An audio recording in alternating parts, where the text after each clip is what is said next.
En este vídeo vamos a ver un resumen de lo que hemos visto a lo largo del tema. ¿Qué es lo que hay que saber de este tema? Ya lo hemos ido viendo en las distintas clases y en las distintas actividades, pero voy a intentar hacer un resumen para que nos quede claro qué es lo que hay que saber. En primer lugar, a modo de recordatorio, tenemos que saber lo que es el número atómico, que se representa, ya sabemos, con la letra Z, y el número másico, que sabemos que se representa por la letra A. El número atómico viene a contarnos el número de protones que tiene un átomo, mientras el número másico es el número de nucleones, es decir, partículas que hay en el núcleo. Esto significa que es el número de protones más el número de neutrones. Como ya hemos dicho, las partículas que están en el núcleo. ¿Cómo se expresa esto en un átomo determinado? Bueno, pues si consideramos un átomo cualquiera como X, el número atómico y el número másico se representan en el lado izquierdo. En concreto, el número másico se representa en el lado superior izquierdo y el número atómico en el lado inferior izquierdo. De este modo, conociendo el número atómico y el número másico, podré saber el número de partículas subatómicas. ¿Cómo lo voy a hacer? Pues a partir del número atómico conozco el número automáticamente de protones. A partir del número másico, directamente ya conoceré el número de neutrones, porque ya sabemos que son los protones más los neutrones. Si ya conozco los protones, pues automáticamente ya sabré los neutrones. Por último, nos quedará saber el número de electrones. En el caso del átomo neutro será igual que el número de protones. En el caso de iones lo veremos un poquito más tarde. El segundo aspecto que hemos trabajado en este tema, como su propio nombre indica, es la tabla periódica. Por tanto, ¿qué hay que saber de este tema? Pues la propia tabla periódica, que de ahora en adelante la escribiré como TP para abreviar. ¿Qué hay que saber de la tabla periódica? Pues hay que saber los símbolos y hay que saber los nombres de los elementos. Y por supuesto, la situación. Es decir, si a mí me dan una tabla periódica en blanco, yo tendría que saber completarla. Si a mí me dan cualquier símbolo, yo tendría que saber su nombre. Si a mí me dan cualquier nombre, yo tendría que saber su símbolo. Esto ya lo vimos en el curso pasado, en tercero de ESO, y en este año, pues lo que estamos haciendo es repasarlo. El siguiente punto que vimos fue la propia historia de la tabla periódica. La historia de la tabla periódica no hay que sabérsela ni mucho menos con detalle. ¿Qué aspectos hay que saber de la tabla periódica? Pues aquellos que son destacables, es decir, únicamente quiero que sepáis que el precursor de la tabla periódica fue Mendeleev. Ya sabéis que este hombre fue un científico ruso de enorme importancia para la ciencia. Este hombre lo que hizo fue idear una forma en la que los átomos se podían ordenar, de manera que se cumplían una serie de propiedades.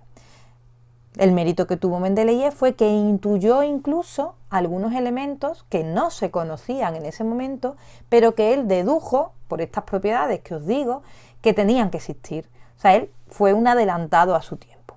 No fue para nada el primer modelo que tenemos de tabla periódica o de intento de tabla periódica. Ya hemos visto a lo largo del tema que ha habido otros modelos, pero Mendeleev destaca por esto mismo, porque fue el primero que fue más visionario, se adelantó un poco a su tiempo y fue capaz de intuir cosas que incluso ni en esa época conocía. Así que el primer nombre que tenemos que tener claro en este apartado será el de Mendeleev, como el precursor de la tabla periódica. En segundo lugar, tenemos que saber que la tabla periódica actual se la debemos a otro científico que se llama Moseley. Este hombre fue el que enunció lo que llamamos como ley periódica. ¿Qué significa la ley periódica? Pues la ley periódica lo que nos dice es que cuando los elementos se ordenan por orden creciente de número atómico, las propiedades se terminan repitiendo, es decir, las propiedades son periódicas. Algo periódico es algo que ocurre con cierta regularidad. Pues bien, Moseley dio un cambio con respecto a la tabla periódica de Mendeleev y los ordenó todos los elementos por orden creciente de número atómico. Esto permitió que las propiedades automáticamente se ordenaran y se repitieran conforme las vamos escribiendo. El orden actual, por tanto, de la tabla periódica es este que hemos indicado aquí. Orden creciente de número atómico. De manera que, del apartado de la historia, tendré que saber el nombre de Mendeleev, el nombre de Moseley y que fue el precursor de la ley periódica y, por tanto, de la tabla periódica actual. A continuación, hemos visto también a lo largo del tema la estructura de la tabla periódica. Hemos analizado cómo la tabla periódica está organizada, ¿verdad? Y hemos llegado a la conclusión de que la tabla periódica se organiza, por un lado, en grupos y por otro lado, en periodos. ¿Qué son los grupos y qué son los periodos? Bueno, los grupos son las columnas, ¿vale? Es decir, todas esas líneas que tenemos en vertical. Por otra parte, los periodos son las filas o, lo que es lo mismo, todas esas líneas que tenemos en horizontal. ¿Cuántos grupos y cuántos periodos tenemos en la tabla periódica? Pues bien, grupos vamos a tener 18. Existen 18 grupos, de los cuales sabemos que tienen nombres propios, algunos de ellos.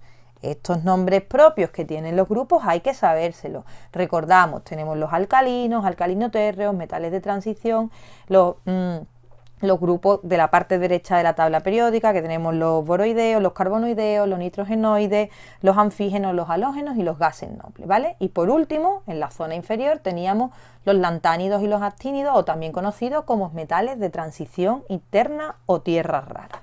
Todos esos nombres hay que conocerlos. Son los nombres de los 18 grupos que tenemos en la tabla periódica. ¿Periodos cuántos tenemos? Pues tenemos 7 periodos, que ya hemos visto que se corresponden precisamente con los 7 niveles energéticos que tenemos en el átomo actual, en el modelo actual del átomo. Además de saber que la tabla periódica se divide en grupos y en periodos, hemos visto que podemos dividir a todos los elementos en metales, semimetales y no metales. ¿En qué consiste esto? Bueno, pues esto sabemos que en el siguiente apartado vamos a ver una propiedad periódica que se llama el carácter metálico. El carácter metálico va a consistir en la capacidad que tiene o en la tendencia que tiene un átomo a formar iones. Más concretamente, iones positivos, es decir, la tendencia que va a tener un átomo para perder electrones. Si nosotros dibujáramos la tabla periódica de una forma así sencilla y esquemática, tendríamos que los metales se van a encontrar en la zona de la izquierda de la tabla periódica, concretamente en toda esta zona. Si consideramos los no metales, vamos a ver que se van a poner en la zona de la derecha de la tabla periódica, no metales. ¿Y dónde quedarán los semimetales? Pues evidentemente van a quedar en una zona intermedia entre la zona izquierda y la zona derecha. Concretamente queda precisamente en esa escalerita que dibujamos aquí. Aquí pondremos los semimetales. Estos elementos van a tener propiedades intermedias entre los metales y los no metales. De manera que, a modo de resumen, diremos que en la tabla periódica vamos a tener una serie de periodos que vamos a tener de forma horizontal. En concreto vamos a tener 7 periodos y también vamos a tener una serie de grupos que los vamos a tener de forma vertical. Concretamente vamos a tener 18 grupos que tienen nombres propios, que además los podremos dividir todos los elementos que existen en metales, lo que queda a la izquierda, en no metales, lo que queda a la derecha, y en semimetales, una línea que separa los metales de los no metales. ¿En qué se van a diferenciar unos de otros? Pues en la capacidad que van a tener en perder electrones y por tanto en formar cationes positivos. El siguiente apartado que vimos en el tema eran las propiedades periódicas. ¿Qué son propiedades periódicas? Pues son propiedades, como su propio nombre indica, que se repiten. Es decir, que cuando voy pasando un cierto número de átomos, volvemos otra vez a una situación similar. Esto ya lo adelantó, como hemos dicho al principio, Moseley con la ley periódica, de manera que intuía que al colocar los elementos por orden creciente de número atómico, sus propiedades se iban a repetir. ¿Propiedades periódicas hay? Muchísimas, ¿vale? Podríamos estudiar muchas. Nosotros en este curso, ¿qué vamos a tener que saber? Pues de las propiedades que hemos estudiado nos vamos a tener que saber, por un lado, la definición y por otro lado, cómo varían, la variación. Es decir, qué es y cómo cambia en la tabla periódica. ¿Qué propiedades periódicas hemos visto? Nosotros nos hemos quedado, os recuerdo, con 3 propiedades periódicas. La primera de ellas es el radio atómico. El radio atómico lo hemos definido como la mitad de la distancia entre 2 núcleos unidos. La mitad, repito, de la distancia entre 2 núcleos. Es decir, si yo tengo 2 átomos unidos entre sí, yo tendría que medir la distancia entre el núcleo de uno y el núcleo del otro, y esa distancia dividida entre 2 sería el radio atómico. También hemos visto, por otro lado, el carácter metálico. ¿Cómo hemos definido el carácter metálico? Hemos dicho, y lo acabamos de ver en la diapositiva anterior, que era esa tendencia a formar cationes, ¿vale? A formar iones.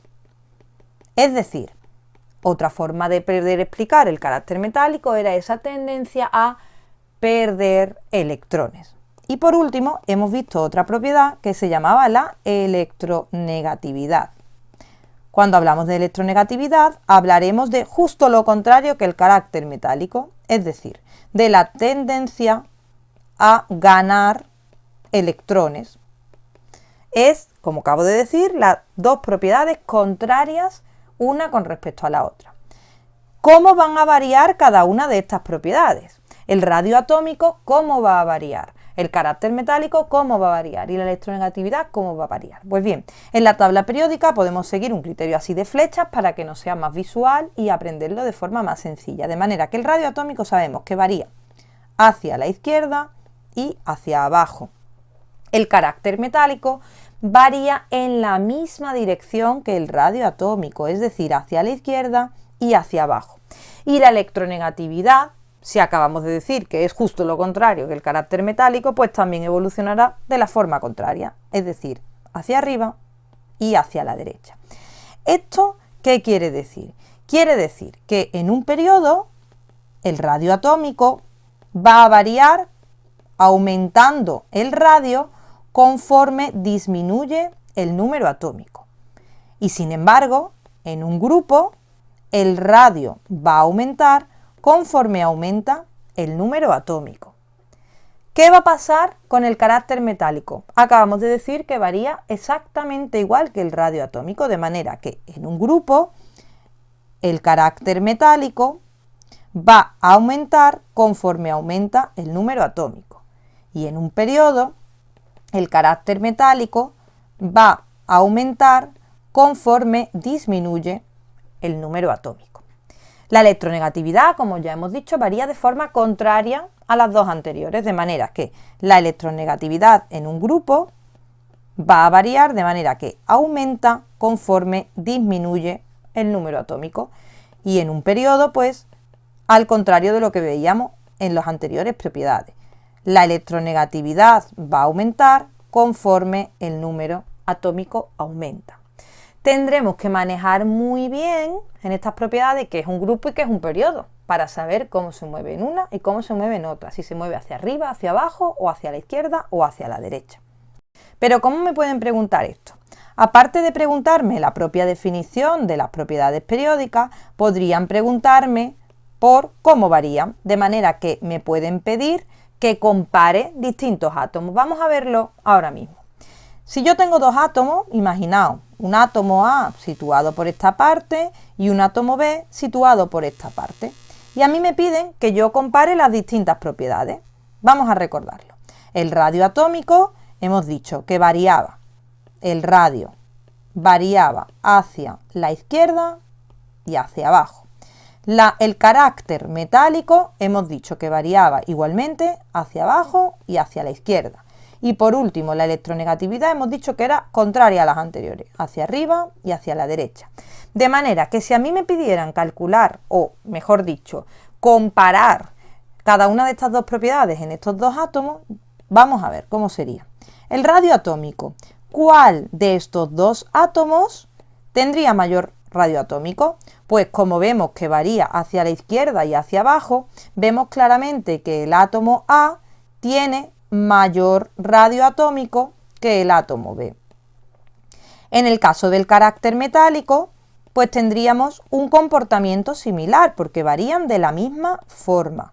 Recordamos, lo acabamos de decir, hacia la izquierda y hacia abajo, de manera que A tendría mayor carácter metálico que B. En el caso de la electronegatividad, tenemos que la tendencia es justo la contraria a las anteriores, de manera que el átomo B va a ser más electronegativo que el átomo A. Es decir, en un primer momento lo que vamos a hacer, vamos a mirar izquierda a derecha y después vamos a mirar arriba o abajo. De este modo yo podré comparar distintos átomos. Si me añadieran un tercer átomo, imaginaos algo que apareciera por esta zona de la tabla periódica, pues sigo el mismo criterio. Imaginaos el radio atómico, pues B sería el más pequeñito, conforme voy aumentando hacia la izquierda o aumentando. Si yo tengo aquí otro átomo, pues este sería el siguiente, y si yo tengo aquí el átomo A, sería el último, el más grande. Así, sabiendo la ubicación de distintos átomos en la tabla periódica, podría compararlos y saber si tienen mayor o menor alguna de las propiedades periódicas. El siguiente apartado en el que nos hemos llegado, buena parte del tema, ha sido la configuración electrónica. Recordamos, la configuración electrónica no es más que ir colocando los electrones donde el átomo los tiene ubicados. Vamos a ver algunas consideraciones antes de empezar a hacer la configuración electrónica. Esta parte del principio es una pequeña introducción teórica. No hay que sabérsela propiamente, sino que hay que saber lo más importante para luego poder aplicarlo a las distintas configuraciones electrónicas. En primer lugar, podemos afirmar que en el modelo actual del átomo, tal y como vimos en el tema de los modelos atómicos, existen 7 niveles energéticos. Precisamente esto ya lo sabemos porque hemos analizado la tabla periódica, ¿verdad? Los 7 niveles energéticos van a coincidir con los 7 periodos que tengo en la tabla periódica. En segundo lugar, en el modelo actual del átomo sabemos que hay una palabra que tiene especial importancia, que es la palabra orbital. Recordamos que el orbital es un concepto completamente diferente al de órbita, que era el concepto tradicional que teníamos en los modelos atómicos. El concepto de orbital, lo primero que tendremos que saber, obviamente, será su definición. ¿Qué significa un orbital? Bueno, antes, en las órbitas, teníamos zonas definidas en las que el electrón daba vueltas, o pensábamos que daba vueltas. Hoy en día sabemos que esto no es así, y definimos una serie de zonas en las que hay una alta probabilidad, y aquí está la clave, de encontrar al electrón, de encontrar a un electrón. Es decir, si yo tuviera que definir dónde está el electrón, yo ya no puedo decir que el electrón está siempre en un sitio, sino que tengo que decir que hay una buena probabilidad o una alta probabilidad de que esté en una determinada zona. Luego, el siguiente apartado, ¿cuántos tipos de orbitales hay? Los orbitales posibles que tenemos son los S, los P, los D y los F. Los orbitales no tienen estas formas y estos nombres porque sí, son condiciones que me responden a las soluciones de esa ecuación de Schrödinger que ya comentamos en el tema de los modelos atómicos. Es decir, son soluciones matemáticas a un problema. En este caso, ¿cuál es el problema? Pues saber dónde está el electrón. Cuando yo resuelvo esta ecuación me dan una serie de soluciones, en concreto estas 4, ¿vale? En total, por tanto, tenemos 4 posibles tipos de orbitales, que ya acabamos de decir que son el S, el P, el D y el F. A continuación, tenemos que aclarar ¿Cuántos orbitales hay por nivel? Ya sabemos los tipos de orbitales, pero por nivel, ¿cuántos orbitales vamos a tener? Bueno, pues sabemos que en el nivel número 1 podemos obtener orbitales de tipo S, que en el nivel 2 añadimos uno más, podemos obtener orbitales de tipo S y de tipo P, que en el nivel 3 podemos tener uno más, es decir, S, P y D, y que por último en los niveles superiores, es decir, en el 4, en el 5, en el 6 y en el 7, porque sabemos que hay 7 niveles, podemos tener los 4 tipos S, P, D y F. Esto va a ser muy importante cuando luego empecemos a hacer el llenado de electrones en la configuración electrónica. Por último, tendremos que saber el número de electrones que puedo colocar en cada orbital. Yo ya os he puesto varias veces el ejemplo de la estantería. Imaginamos una estantería que por abajo es muy estrechita y poco a poco, conforme vamos subiendo, se va ensanchando. En la parte de abajo podré colocar poquitos libros. Sin embargo, en la estantería de arriba, que es un poquito más larga, podré colocar más. En la de arriba un poquito más, en la de arriba un poquito más, hasta que llegará un punto que todas las estanterías son iguales. Los electrones vamos a hacer exactamente igual. Los vamos a empezar a colocar desde abajo, en los que solo hay una posibilidad, como ya hemos visto aquí, que solo existe el orbital S, y poco a poco iremos subiendo escalones. Tenemos que saber dos cosas en este aspecto. Todos los orbitales, en cada orbital caben 2 electrones. En cada orbital caben 2 electrones. Y luego tenemos que saber el tipo de orbitales que hay, ¿no? Hemos dicho que hay S, que hay P, que hay D y que hay F. Pero ¿cuántos orbitales de tipo S puede haber en cada nivel? Pues hay uno solo. De manera que en uno de los orbitales S cabrán en total 2 electrones. ¿Cuántos orbitales P puede haber en cada nivel? Pues os digo que hay 3. Se dice que son orbitales que tienen la misma energía, por eso son los mismos 3P, a la misma altura. Puesto que tengo 3 orbitales P y en cada orbital caben 2 electrones, en total en los P cabrán 6 electrones. De los D puedo llegar a tener 5, de manera que me cabrán 10 electrones, y de los F puedo tener 7 orbitales, de manera que me cabrán 14 electrones. Este aspecto es importantísimo a la hora de establecer la configuración electrónica, de manera que me va a resultar muy importante saber el tipo de orbitales que tengo, S, P, D y F. Me va a resultar muy importante saber los orbitales que hay por nivel. El 1S, luego en el 2 puede haber 2S y 2P, en el 3 puede haber 3P, 3S y 3D, y en el 4, en el 5 y en el 6 podrá haber orbitales de tipo S, P, D y F. Por último, tenemos que saber que en cada orbital caben 2 electrones, de manera que si yo analizo cuántos tipos de orbitales hay en cada nivel, pues me da que en los S en total podré escribir 2 electrones, en los P 6 electrones, en los D 10 electrones y en los F 14 electrones.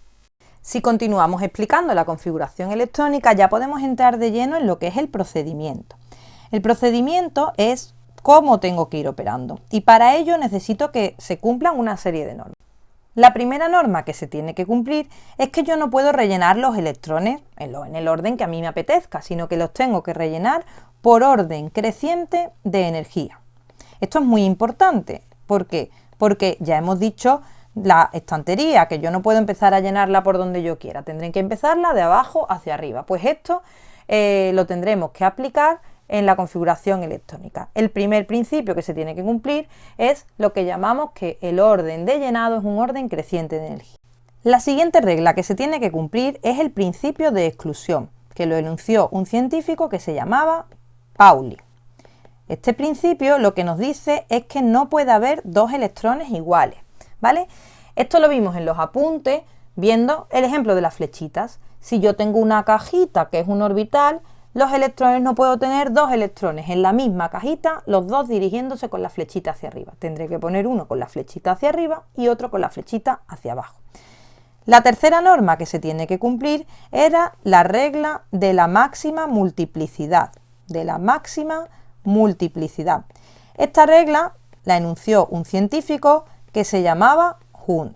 Lo que nos dice esta regla es que cuando tengo cosas con la misma energía, tengo que ir rellenando en ese mismo nivel. Es decir, cuando yo tengo orbitales degenerados con la misma energía, tendré que ir llenando de uno en uno, no completar uno entero y dejar los otros vacíos, ¿vale?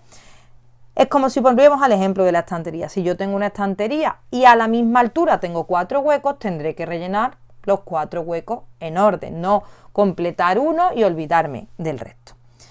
¿Cómo llevamos esto a la práctica? Pues bien, el principio de exclusión de Pauli y la regla de la máxima multiplicidad de Hund no nos van a afectar demasiado cuando escribamos la configuración electrónica. La veríamos de una forma mucho más directa si usáramos el modelo de las cajas y las flechas, como ya hemos visto en el vídeo en el que explicamos la configuración electrónica, de manera que las flechitas sí que tenemos que tener una serie de normas para que se vayan rellenando. ¿Qué nos va a servir de forma práctica para escribir las configuraciones electrónicas? Pues bien, el orden creciente de energía viene determinado por unos diagramas que se llaman diagramas de Moller. Este hombre era un científico que escribió un diagrama en el que representaba los orbitales y me decía el orden en el que se tenían que ir rellenando. Vamos a pintarlo aquí. El diagrama de Moller, repito, es un pequeño esquema en el que representamos todos los orbitales que hay por capas, de manera que me van diciendo, como ya he dicho, el orden de llenado. ¿Cómo pinto yo el diagrama de Moller? ¿Lo puedo hacer de una forma sencilla? Pues sí. Una forma muy sencilla es escribir los 7 niveles. 1, 2, 3, 4, 5, 6 y 7. Y dentro de cada nivel escribir el orbital que hay. Esto es muy sencillo porque sabemos que nivel a nivel cada vez voy teniendo un orbital más hasta que llegaré al máximo de 4 posibles orbitales. De manera que en el 1s yo tengo aquí solo esta posibilidad. En el 2, de nuevo, solo tengo la posibilidad del S, pero le añado una nueva, 2P. En el 3 tengo la posibilidad del S, pero también le añado el 3P y el 3D. En el 4 tengo el 4S, 4P, 4D y 4F. En el 5, en el 6 y en el 7, recordad, tenemos los mismos que en el 4. Los máximos que podemos tener son hasta el F. Por tanto, en el 5 tengo el 5S, 5P, 5D, 5F. En el 6 tengo el 6S, el 6P, el 6D y el 6F. Y en el 7 exactamente igual. 7S, 7P, 7D y 7F. Pues ya habremos pintado de una forma bastante sencilla todos los orbitales que pueden existir. ¿Y ahora cómo los lleno? Pues bien, Moller estableció este diagrama con un sistema de diagonales y flechas, de manera que empezaba a rellenar por aquí y continuaba con flechas en el sentido diagonal. Si marcamos todas las flechas, me irá marcando el sentido en el que tengo que ir rellenando los distintos orbitales. ¿Por dónde empiezo? Pues por la primera que he dibujado. Se empieza por aquí. Empiezo por aquí, por el 1S, evidentemente es el de menor energía. Si tuviéramos que decir cómo varía la energía aquí, pues diríamos que la energía va desde el 1S hasta ya el nivel 7. En concreto, la energía la van marcando justamente estas flechas de color amarillo que hemos ido pintando. Vale, pero todo esto, ¿cómo lo juntamos, no? ¿Cuál es el procedimiento que tengo que seguir cuando tengo que escribir la configuración electrónica? Bueno, pues vamos a ir viéndolo en 3 posibles casos. Imaginamos en primer lugar que yo puedo tener un átomo neutro, o puedo tener también un catión, o puedo tener también un anión, es decir, puedo tener algo que está neutro o algo que está cargado. Vamos a representarlos de una forma simbólica. Vamos a llamar a los átomos X, X, X. De manera que yo puedo escribir aquí, ¿verdad?, el número atómico y puedo escribir el número másico. Recordamos, los números másicos siempre en la parte superior izquierda. Y los números atómicos, recordamos, en la parte inferior izquierda.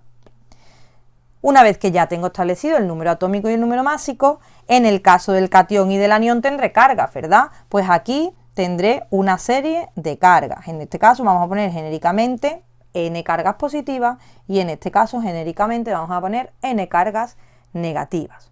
Pues bien, tenemos que averiguar, lo primero que tendremos que calcular en todos los casos es el número de electrones que tengo. ¿Cuántos electrones tengo? ¿Cuántos electrones tengo? Esto en todos los casos me tengo que hacer esta pregunta. La respuesta es muy sencilla.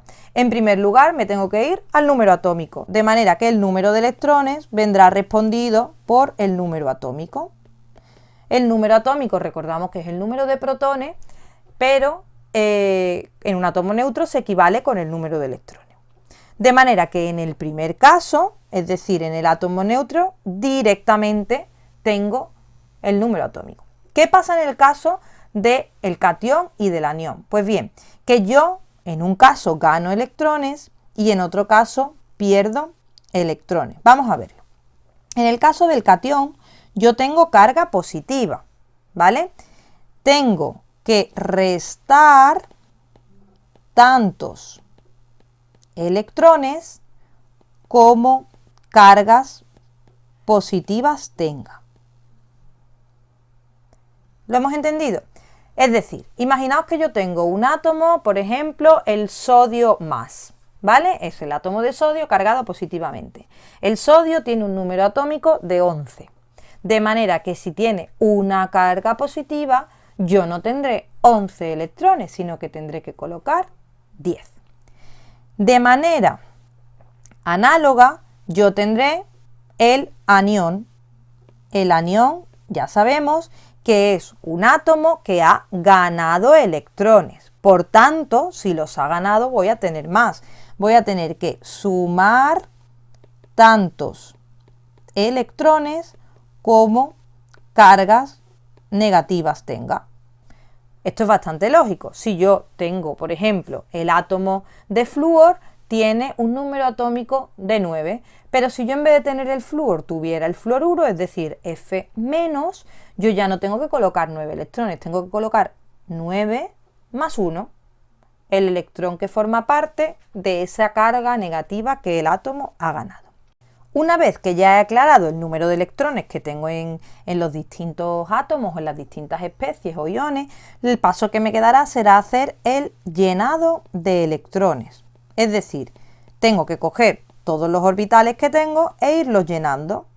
Siguiendo con el ejemplo de la estantería, ya sé cuántos libros tengo que colocar y tengo las estanterías listas, pues lo que tendré que hacer es colocar los libros. Para el llenado de electrones, recordamos las normas que hemos visto. El orden de energía, que me viene dado por los diagramas que hemos visto de Moller. Y también tendré que tener en cuenta el principio de exclusión de Pauli y la regla de la máxima multiplicidad de Hund.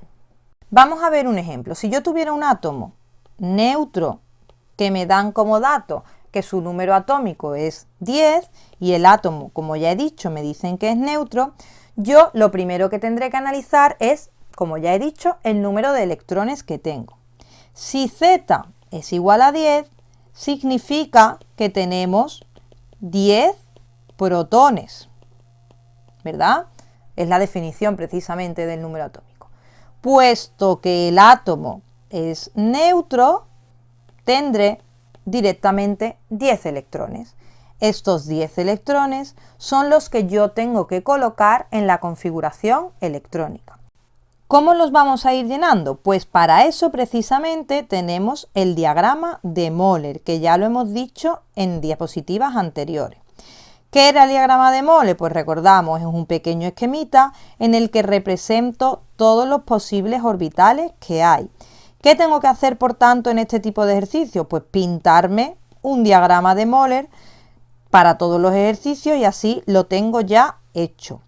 Con uno sería suficiente, no tengo que hacer uno por cada ejercicio porque es siempre el mismo orden de las flechas.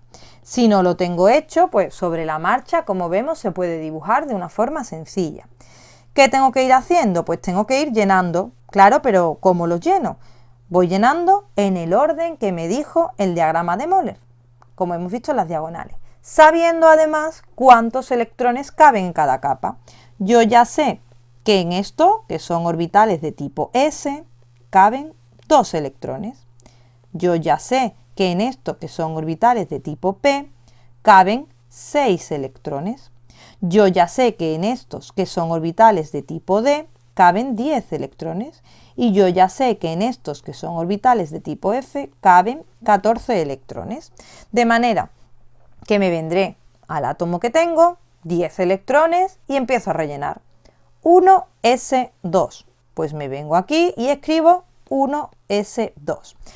Importante en la configuración electrónica. Empiezo a escribirla un numerito que me va a representar la capa, la letra que me va a representar el orbital. Y escrito como superíndice, es decir, arriba en pequeñito, tengo el número de electrones, ¿vale? Así es como iré escribiendo. Número, letra y superíndice. Número, letra y superíndice. Todo seguido y sin espacios. Aquí ya he colocado 2 electrones, pero tengo que llegar hasta 10, de manera que vamos a seguir. Puedo seguir en la siguiente diagonal. Tengo aquí entonces 2s2, pero ya me quedan menos, pero todavía me siguen quedando. Continúo.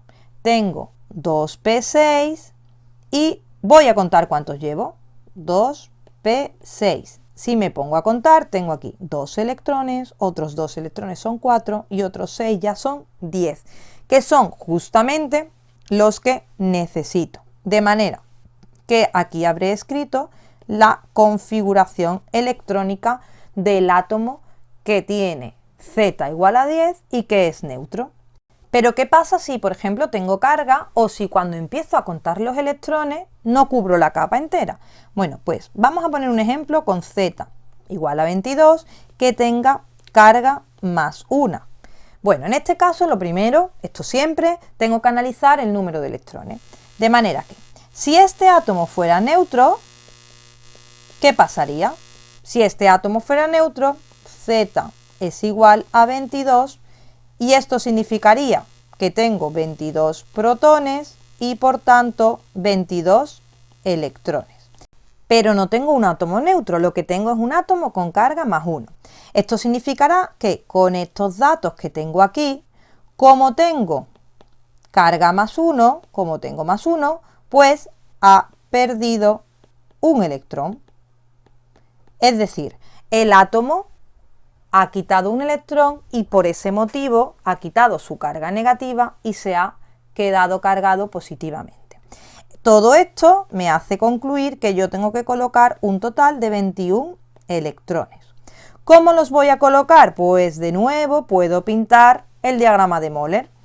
1s, 2s, 2p, 3s, 3p, 3d, 4s, 4p, 4d, 4f, 5s, 5p, 5d, 5f, 6s, 6p, 6d, 6f, 7s, 7p, 7d y 7f.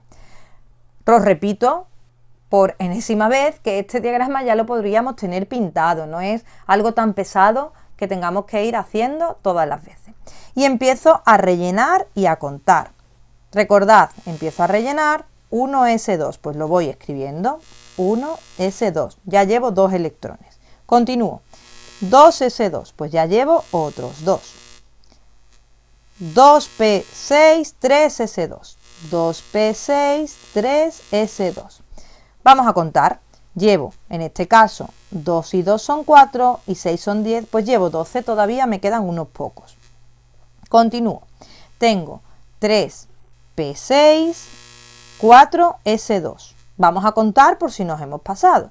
Tengo, repito, 3p6, 4s2. Empezamos a contar electrones y vemos que aquí tengo 2 y 2, 4 y 6, 10. Aquí ya llevo 10. Aquí llevo otros 10. Llevo 20. Y tengo que colocar 21. Es decir, me falta un único átomo. Un único electrón, perdón. Como tengo que colocar un único electrón más, me voy al siguiente nivel de las diagonales del diagrama de Moller y lo colocaré ¿dónde? Pues en este caso en el 3D. Pero claro, en el 3D dijimos que aquí caben 10 electrones. Sin embargo, yo solo tengo que colocar uno. Pues no pasa nada. Yo tengo que colocar un único electrón, de manera que tendré 3d1. Es decir, el hecho de que quepan 10 electrones no significa que yo tenga que colocar los 10. Un ejemplo muy sencillo. En una cartera cabe mucho dinero. Sin embargo, esto no significa que siempre la tengamos llena, ¿verdad? Pues esto pasa lo mismo. En el 3D hay hueco para 10 electrones, pero en este caso este átomo solo tiene uno, no puede rellenar los 9 restantes. Esta, por tanto, será la configuración electrónica de este átomo, Z igual a 22, con la carga de +1. Todos los ejemplos que nos pueden dar, pues nos van a poder dar números atómicos, cargas, también nos pueden dar directamente el átomo y que yo busque el número atómico en la tabla periódica, etc. De manera que este es el procedimiento a seguir cuando yo tengo la configuración que escribir, la configuración electrónica. En resumen, ¿qué tengo que tener en cuenta para escribir la configuración electrónica? En primer lugar, el número de electrones. Para ello tengo que tener claro si estoy hablando de un átomo neutro, si estoy hablando de un anión cargado negativamente o si estoy hablando de un catión cargado positivamente. Lo acabamos de ver. En un caso sumo electrones, en otro caso resto electrones. En segundo lugar, tendré que hacer el llenado de electrones. El llenado de electrones.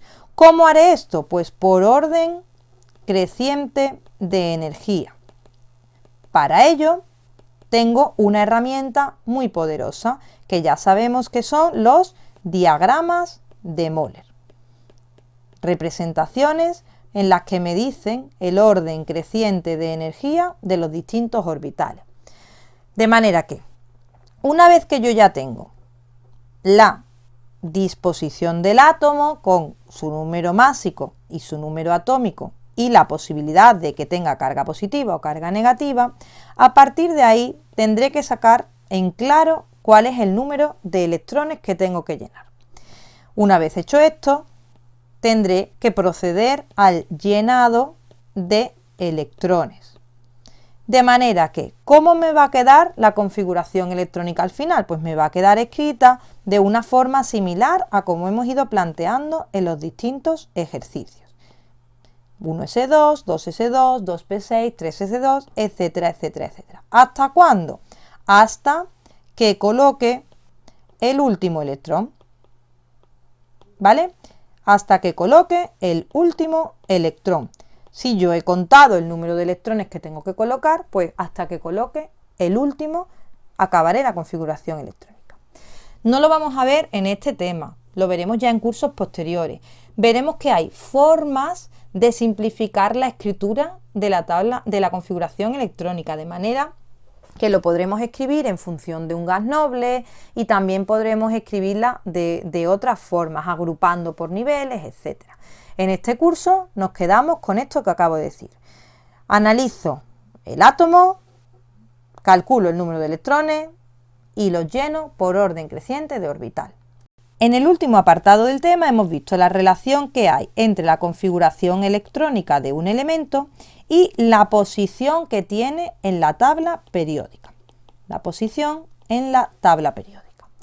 Para eso tenemos que definir el electrón diferenciador. ¿Vale? Para eso tenemos, en primer lugar, que definir qué es eso de electrón diferenciador. Pues ya lo sabemos por los apuntes y por los vídeos anteriores. El electrón diferenciador no es más que el último electrón que yo escribo. Es ese último electrón que yo escribo en la configuración electrónica. Cuando yo empiezo a hacer el llenado, llegará un punto que llego al último electrón. Pues ese último electrón es el electrón diferenciador. Esto es muy importante. ¿Por qué? Porque es el electrón que me va a ayudar a diferenciar, como su propia palabra dice, un átomo de otro.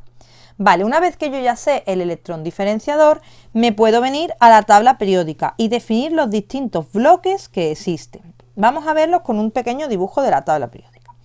Yo puedo dibujar la tabla periódica así de una forma sencilla. Me vengo aquí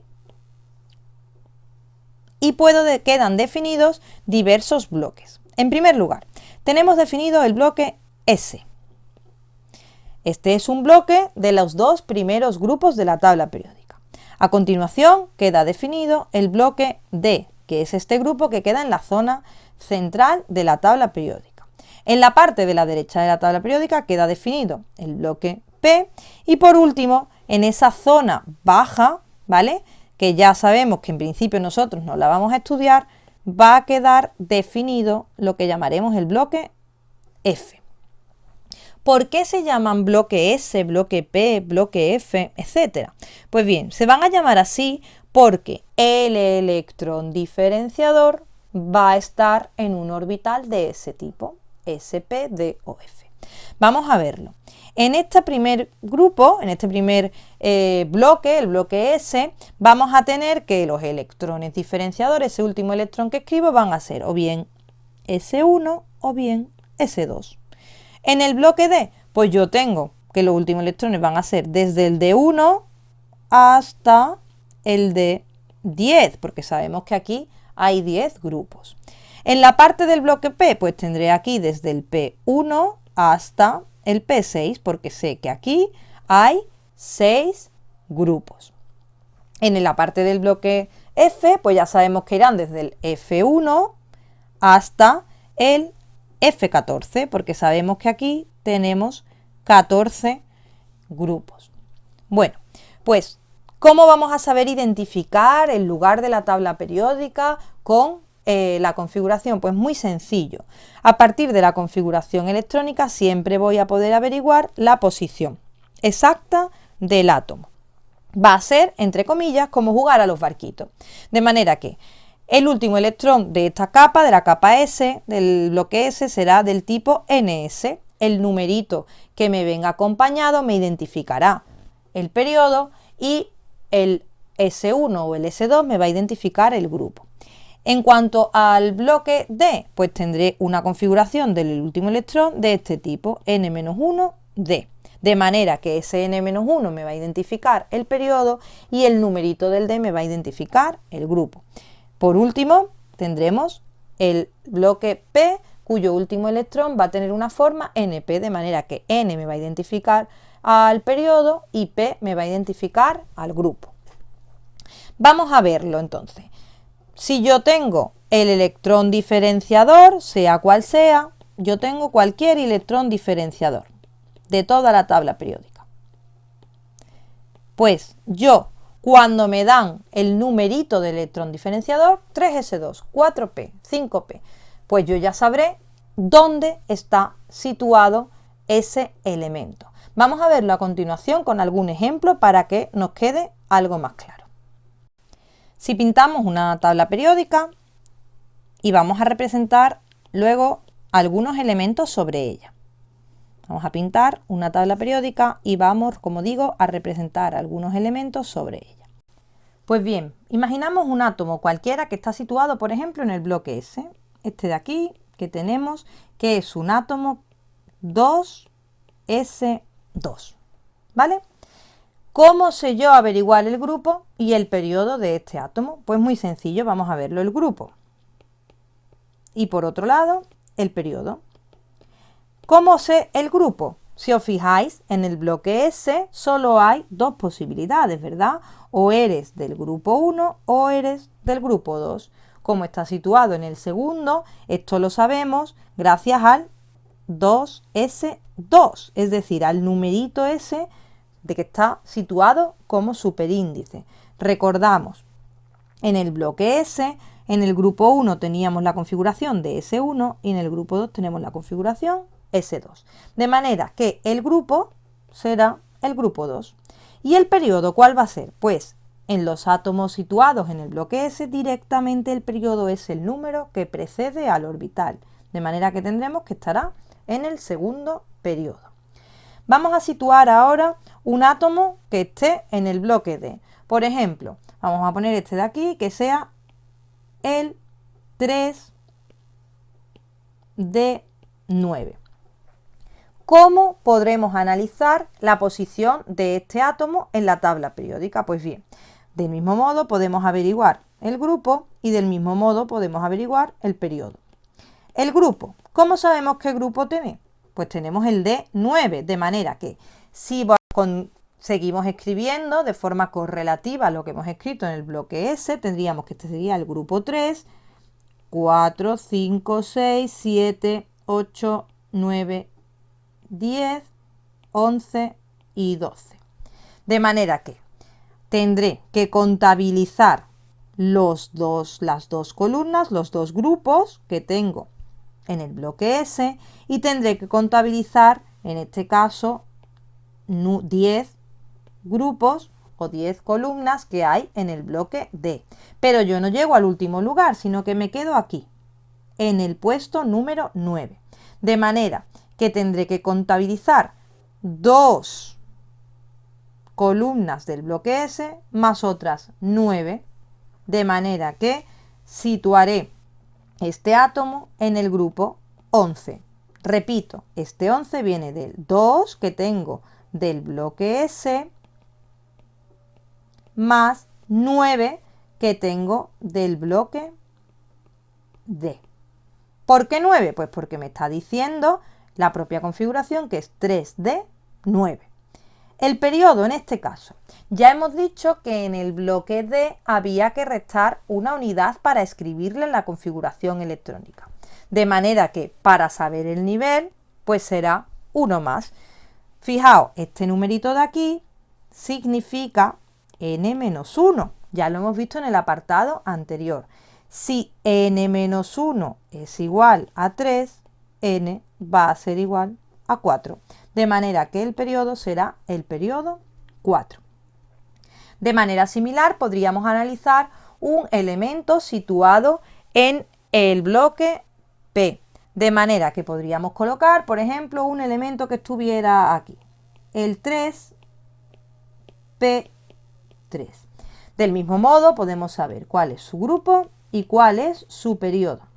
¿Cómo lo averiguaremos? Bueno, el periodo ya sabemos que tanto en el bloque S como en el bloque P es inmediato. El periodo viene con el numerito que tiene delante, de manera que el periodo será el periodo 3.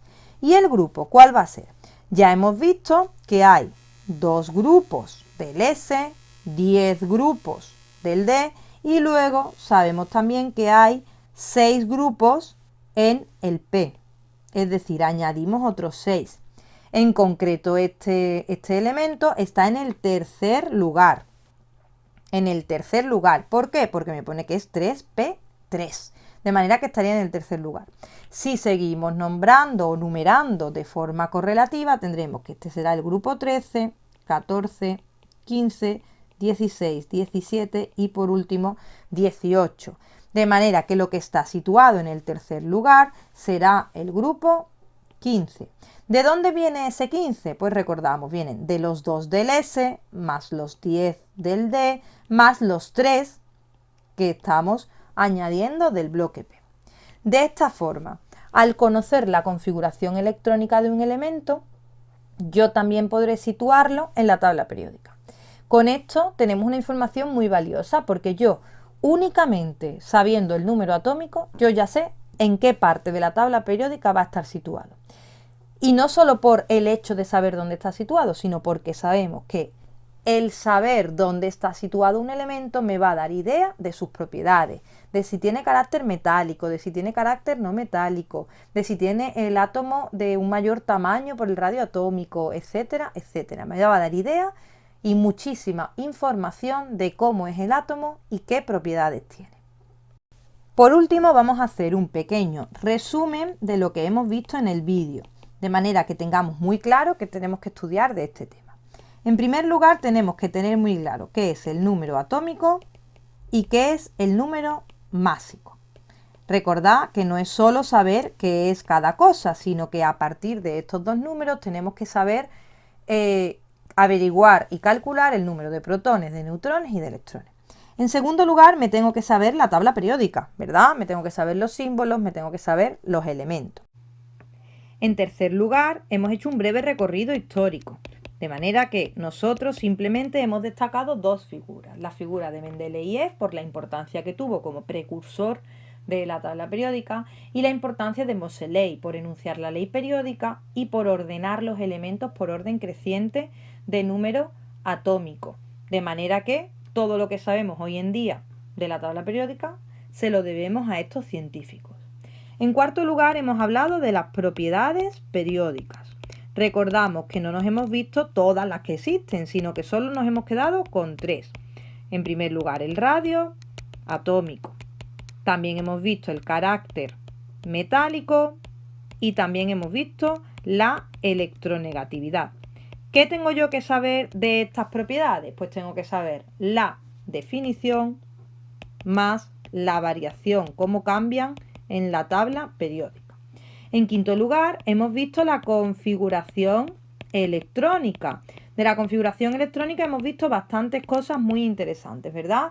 Hemos visto el orbital, hemos visto también el número de niveles que estaba relacionado con los orbitales, hemos visto también las reglas que se tienen que cumplir para escribir la configuración electrónica, hemos hecho ejercicios, ¿verdad?, de escribir la configuración electrónica de los distintos elementos y por último hemos relacionado la configuración electrónica con la posición que tienen los distintos elementos en la tabla periódica. De esta forma, analizando todos estos puntos y estudiándolos, tendremos estudiado el tema y podremos enfrentarnos a la prueba que vamos a tener.